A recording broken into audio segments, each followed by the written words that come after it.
அவர் வந்து கட்சி வந்து இது பண்ணாத வந்து ஸ்டார்ட் பண்ணும்போதே இதோட தான் ஆரம்பித்தார். தனிச்சின்னம் தன்மானம்னு சொல்லி ஆரம்பித்தார். இந்திய முஸ்லீம் லீக் வந்து ஒரு அதிகாரத்துக்கு போயிட்டாங்க, அந்த ஒரு காழ்ப்புணர்வோடு இதை கேட்குறாரா? அப்படி யோசிக்கலாம். காழ்ப்புணர்வு நெருக்கடி தொண்டர்கள் மத்தியில் நம்ம வந்து யாராவது இந்த தனி சின்னத்தில் நின்று இருந்தால் விஜய் நம்ம வந்து அலுவலகத்துக்கு வந்திருப்பாரு, வர முடியாமல் போச்சு. நீங்கள் திமுக திரும்பவும் இந்த வந்து ஸ்டாண்டை அப்படியே இது மெயின்டைன் பண்ணிச்சுன்னா சிறுபான்மையில் இதை வந்து வாக்கை கம்ப்ளீட்டாக வந்து இது வரும், இலக்கை வந்து ரொம்ப கேர்ஃபுல்லாக தான் இதை வந்து டீல் பண்ணணும். முஸ்லீம் லீக்கை விமர்சிக்கிறேன்னு சொல்லிட்டு முஸ்லீம்களே விமர்சிக்கிறோம். நாங்கள் சிறுபான்மை சம்மதம், எங்களுக்கு ஆட்சி அதிகாரத்தில் ஒரு 25 தான் வருஷமாக எந்த இதுவும் இல்லை, பகிர்வும் இல்லை. அப்படிங்கும்போது எனக்கு ஒரு இது வாய்ப்பு கிடைக்குது சார். ஏன் நான் வந்து இது பண்ணக்கூடாது, சப்போர்ட் பண்ணக்கூடாது? நான் ஏன் வந்து அமைச்சராகக்கூடாது? இது நீங்கள் சொல்கிறதே ஒரு பெரிய வன்மை சார், எங்கள் மேலே திணிக்கிறீங்க. உங்களுக்கு இந்த 5 வருஷத்தில் முஸ்லீம்களுக்கு வெல்ஃபேர் திட்டங்கள் என்ன சொல்லுங்கள்? நோம்பு கஞ்சி, அந்த இது கொடுத்தது, இதெல்லாம் விட்டுருங்க. ஹஜ்ஜுக்கு போகிறவனுக்கு 10,000 கொடுத்தது, இதெல்லாம் விட்டுருங்க. நலத்திட்டங்கள் சொல்லுங்கள்.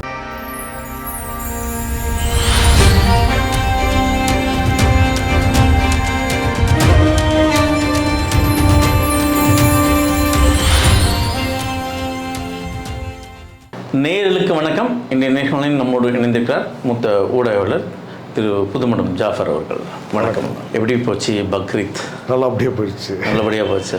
நிறைய முஸ்லீம் சகோதரர்கள் இந்த பக்ரீத் வந்து ஒரு வெறுப்பாக பார்க்குறாங்க, ஒரு சுதந்திரம் இல்லாத பக்ரீத்தாக இருக்கு. எப்படி சுதந்திரம் இல்லாத?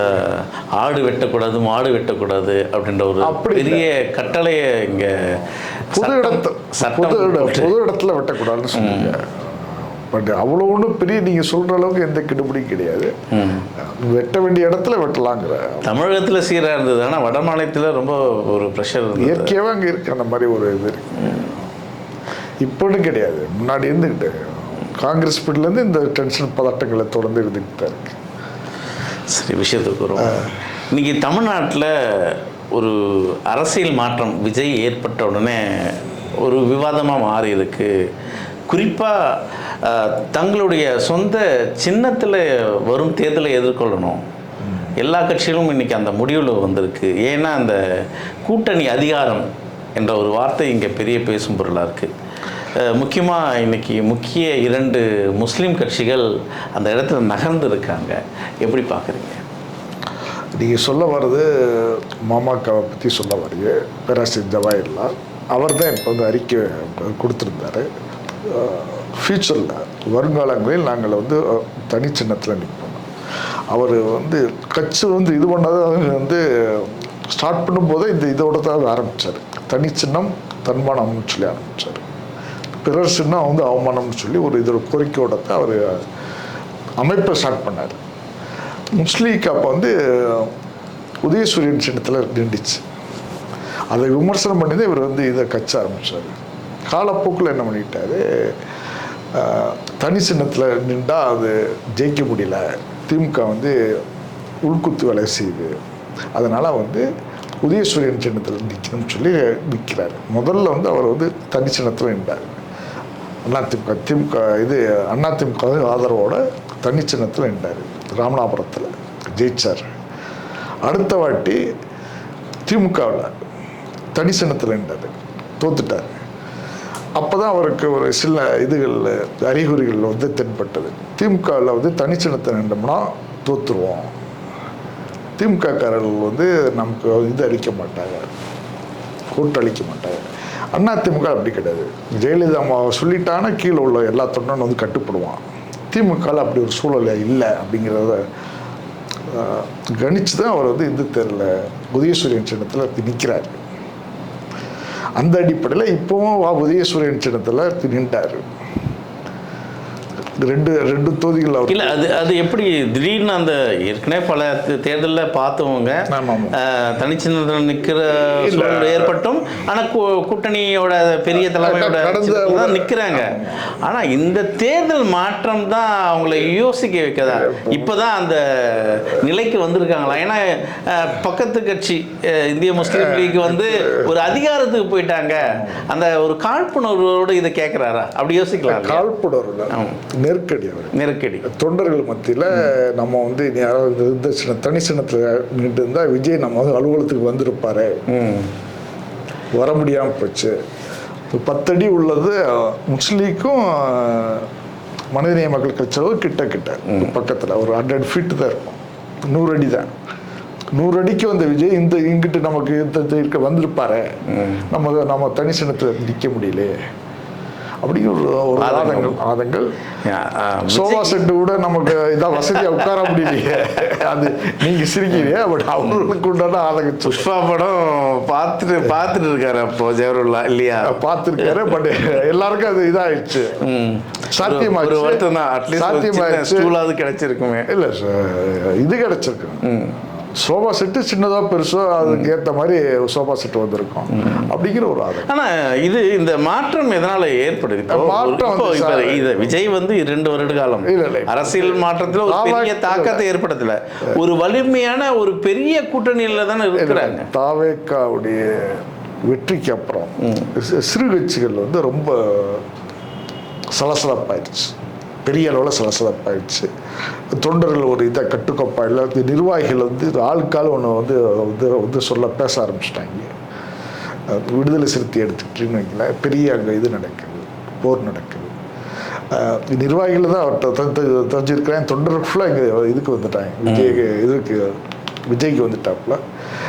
முஸ்லீம் அமைப்புலேயும் யங்ஸ்டர் ஃபுல்லாக வந்து விஜயை சப்போர்ட் பண்ண ஆரம்பிச்சாங்க நிறைய பேர். 40 வயசுக்கு இப்போ மேலே உள்ள தான் திமுக இது பண்ணிச்சுக்க வாக்களிச்சிருக்க. அதுக்கு வந்து கீழே உள்ள யங்ஸ்டர்ஸ் பெண்கள் எல்லாமே வந்து விஜய்க்கு தான் வந்து வாக்களிச்சிருக்க. நீங்கள் வந்து டேட்டா எடுத்து பார்த்தா தெரியும். அப்படிங்கும்போது அந்த இதுக்குள்ளே வந்து கட்சிகளுக்குள்ளே பெரிய இது நடக்குது, போர். ஒவ்வொரு இதை குரூப்பாக போய் வந்து இதில் அது சேர்ந்துடலாமா, விஜய்கிட்ட சேர்ந்துடலாமான்னு ஒரு ஆலோசனைகள் நடக்குது. அப்போ வந்து கட்சி வந்து நிப்பாட்டணும். அப்படிங்கும்போது இப்படி ஒரு ஸ்டேட்மெண்ட்டை விட வேண்டிய நிர்பந்தம் வந்து இவருக்கு கொஞ்சம் ஏற்படுது, பேராசிரியருக்கு. நாங்கள் இனிமேல் வந்து இந்த தனிச்சின்னத்தில் நிப்பாட்டோம். இது வந்து நிர்பந்த அடிப்படையில் தான் இந்த மாதிரி ஸ்டேட்மெண்ட்டை தவிர இது கட்சை வந்து நிப்பாட்டணும், நிறுத்தணும் அப்படிங்கும்போது இப்போ ஒரு ஸ்டேட்மெண்ட் வரும். இல்லை, நீங்கள் குறிப்பிட்டு பேசின போல் விடுதலை சிறுத்தைகள் தான் விமர்சனக்குள்ளாகல. இங்கே இந்திய முஸ்லீம் லீக் கட்சியோட தலைவரையும் இங்கே சோஷியல் மீடியாவில் வைரலாக புழக்கிறாங்கன்னே சொல்லலாம். எப்படி? அண்ணே நீங்கள் ஏமாத்தாதீங்க, நீ எண்ணி 5 பேர் தான் இருக்கீங்க உங்கள் கட்சியில், அப்படியே ஒரு சிறுபான்மையினத்த மக்கள் தான் பேசுறதை நாங்கள்லாம் பார்த்துருக்கோம் காணொலியில். இன்னும் மக்கள் நம்ப மாட்டாங்க உங்களை, ஏமாத்தாதீங்கன்றாரு. திமுக பக்கம் வலிமையாக அவங்க இருக்காங்க. இன்னொருத்தர் சார், நீங்கள் இன்னொன்று அண்டர்ஸ்டாண்ட் பண்ணணும். திமுக முஸ்லீம்கள் மட்டும் வாக்களிக்கவில்லை என்றால் கடுமையான தோல்வி செஞ்சிருக்கோம். இப்போ வந்து ஜெயிச்சிருக்கிறது ஃபுல்லாக முஸ்லீம்களுடைய தொகுதி. துறைமுகம், சேப்பாக்கம், ராமநாதபுரம், இங்கெல்லாம் முஸ்லீம்கள் தொகுதி.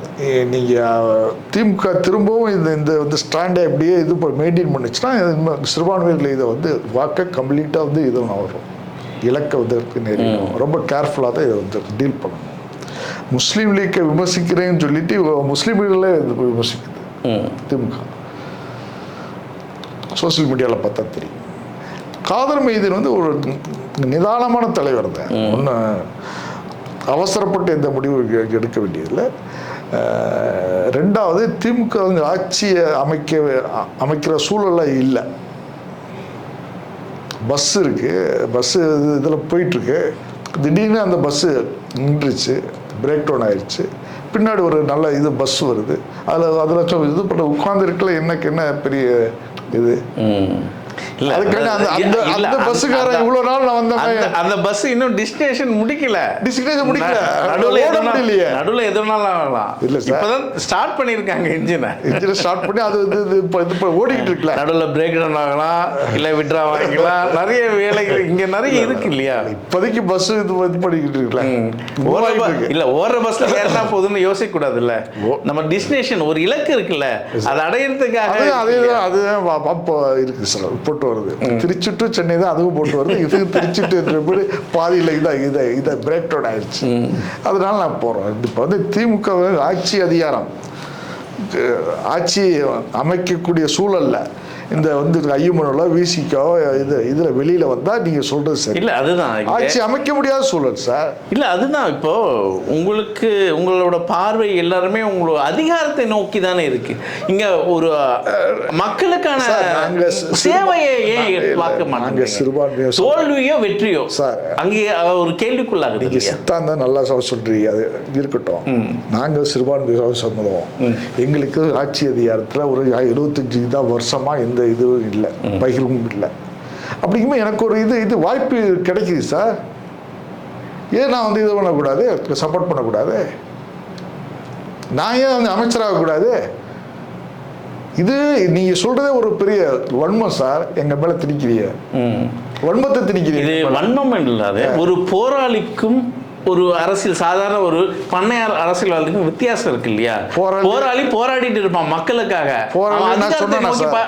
அதிகாரத்தை நோக்கி இது நான் சொன்னா போராளின்னு இல்ல. நாங்க சராசரியான ஆட்கள். எங்களுக்கு வந்து ஆட்சி அதிகாரத்துல பங்கு கிடைச்சால் சந்தோஷம். நாங்க வந்து இது போட்டு பயணிக்கிறோம். இதுல என்ன இருக்கு? நீங்க திமுக இந்த கடந்த காலத்துல இந்த பங்களிப்பு இல்லை, வரல. மெஜாரிட்டியாக இருந்தப்போலும் தரல, மைனாரிட்டியாக இருந்தப்போலும் தரல. 98 சீட்டு 96 சீட்டில் வந்து ஆட்சி வந்து அமைச்சாங்க 2006 2011 வரைக்கும். பாட்டாளி மக்கள் கட்சியில் ஜாஃபர் அவர்கள் இப்போ நீண்ட கால அரசியலை உத்து பார்த்துட்டு வரீங்க. ஒரு பெரிய ஒரு நாளிதழில் பணியாற்றிருக்கீங்க. பணியாற்றல் கட்டுரை ஆசிரியராக இருந்திருக்கீங்க. உங்களுக்கு தமிழ்நாடு அரசியல் அத்துப்படி இல்லையா. திமுகவோட கொள்கை என்ன? அவங்க ஏதாவது என்னைக்காவது சொல்லியிருக்காங்களா? ஆட்சியில் பங்கு, அதிகாரத்தில் பங்கு சொல்லியிருக்காங்களா? ஏன் சொல்ல மாட்டேங்கிறியா? நீங்க கேட்டிருக்கணும். ஏன் சொல்ல நீங்க கூட்டணியில போகும்போது கேட்கணும் இல்லையா? அது உங்ககிட்ட தானே இருக்கு. 1967 காகிதமில்லத்து வந்து கலைஞர்கிட்ட வந்து கேட்டாரு ஆட்சியில் பங்கு. அண்ணாட்டியே திமுக கேட்டார், இல்லை கொடுக்கல. சமதுக்காக கேட்டார், கொடுக்கல. தொடர்ச்சியான இந்த கோரிக்கை வைக்கப்பட்டுதான் இருக்கு. ஆனால் அது வந்து பெரிய அளவில் பேசப்படவில்லை, அமுக்கப்படுறது. அந்த செய்தி வந்து அமுக்கப்படுறது, அவ்வளோதான். திருமாவளவன் இருக்கு இல்லையா, கேட்கலையா ஆட்சியில பங்கு?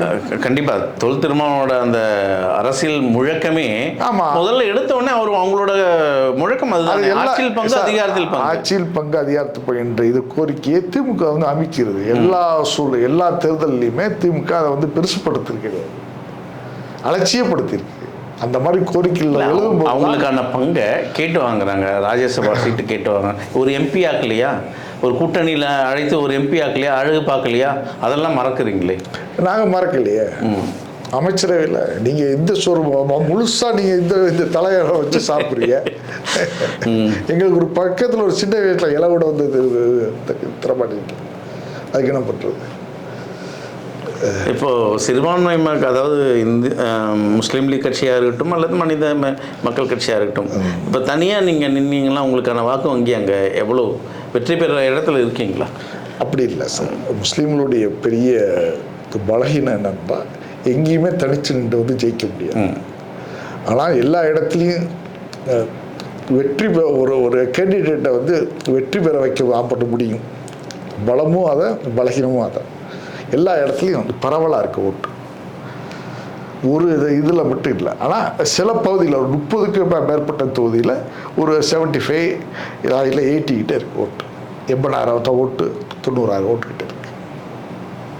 ராமநாதபுரம், திருச்செந்தூர், பாளையங்கோட்டை இந்த மாதிரி தொகுதியில் இருக்குது. இல்லை, உங்களுக்கான பாதுகாப்பு அரணா தானே திமுக இருக்குது சார். பாதுகாப்பாரன்னு சொல்றியே சார்,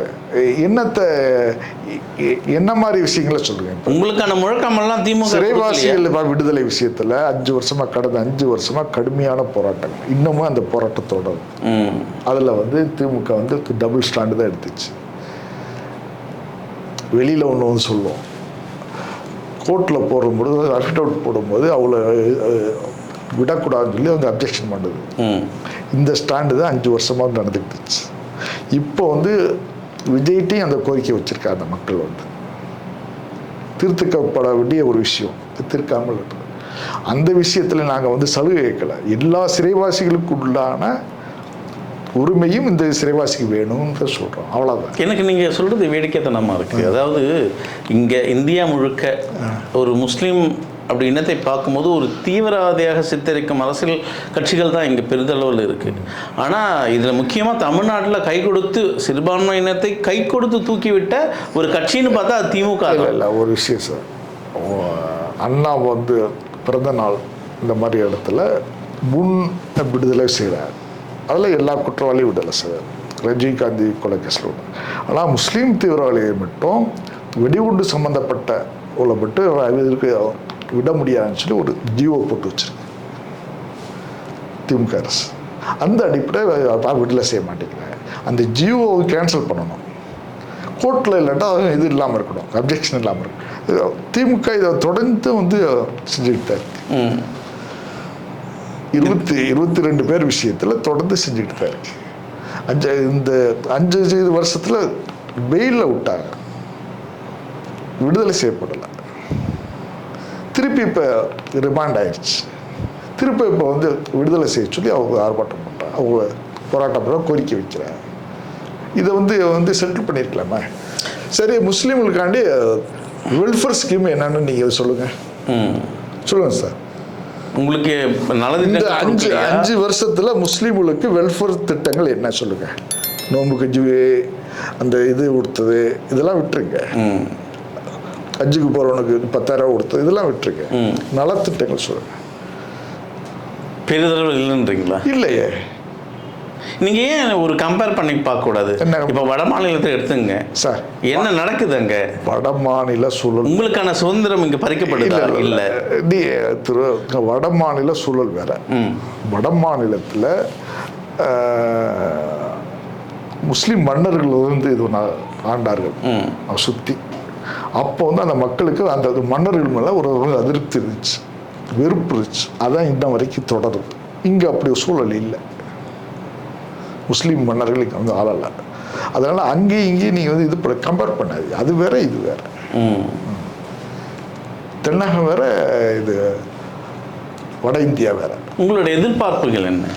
எதிர்ப்பு சிறுபான்மையான மக்களுக்கான நீங்க அந்த முழக்கம் என்னவா இருக்குங்க தமிழ்நாட்டில்? முழக்கங்கள் எல்லாருக்கும் சமமான இது வேணும், உரிமை வேணும். எல்லாரும் எப்படி இருக்காலும் அதே மாதிரி இருந்தால் போதும், அவ்வளோதான். தமிழ்நாட்டில் அப்படி இல்லைன்றீங்க? அப்படி இல்லை.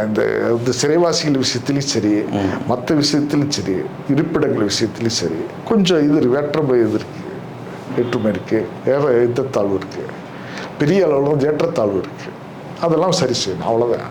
இப்போ விஜய் அதை மாற்றிடுவார், மாற்றோன்னு இது பண்ணுறோம், நம்புகிறோம். அப்போ மாற்றக்கூடும். மாற்றலாம் நாங்கள் வேற மாதிரி ஒரு அரசியல் முடிவுக்கு எடுக்க வேண்டியிருக்கு. ஸோ வருங்காலம் இனி எந்த ஒருங்கிணைந்த கட்சியாக இருந்தாலும், அது அதிமுக பக்கமாக இருக்கட்டும் அல்லது திமுக பக்கமாக இருக்கட்டும் அல்லது தாவேகா பக்கம், ஒரு விஷயம் முஸ்லீம்கள் தெளிவாக இருக்கிறாங்க. ஒரே கட்சிக்கு மட்டும் இனிமேல் தொடர்ந்து நாங்கள் வாக்களிக்க கூடாது. அந்த அந்த வரலாற்று பிள்ளையை தொடர்ந்து நாங்கள் செய்யக்கூடாதுங்களா மட்டும் முஸ்லீம்கள் தெளிவாக இருக்கிறாங்க. அது ஈஸியாக ஐடென்டிஃபிகேஷன் ஆகிடுமே. எப்படி ஐடென்டிஃபிகேஷன்? இன்னைக்கு தாவேகா ஆதரிச்சு பேசுற ஜாஃபர், நான் ஆதரிச்சு பேசுறேன். நாளைக்கு இல்ல நான் போன தேர்தலில் தாவேகா ஆதரிச்சேன், இந்த தேர்தலில் நான் என்னோட சிந்தனையை என்னோட கொள்கையை மாற்றிக்கல. நான் வெல்ஃபேர் ஸ்கீம், எனக்கான ஸ்கீம் என்னவோ அப்போ நான் அந்த இடத்துல நான் சப்போர்ட் பண்றேன். எனக்கான வெல்ஃபேர் ஸ்கீம் இல்லை, எனக்கான ஒரு இது கிடையாதுன்னா நான் இது எதுக்குறேன், அவ்வளோதான். இது ஸ்டாண்ட் சரிதான், இது தப்புன்னு சொல்ல முடியாது. கண்டிப்பாக உங்கள் நம்பிக்கை வீண் போகாது. நன்றி.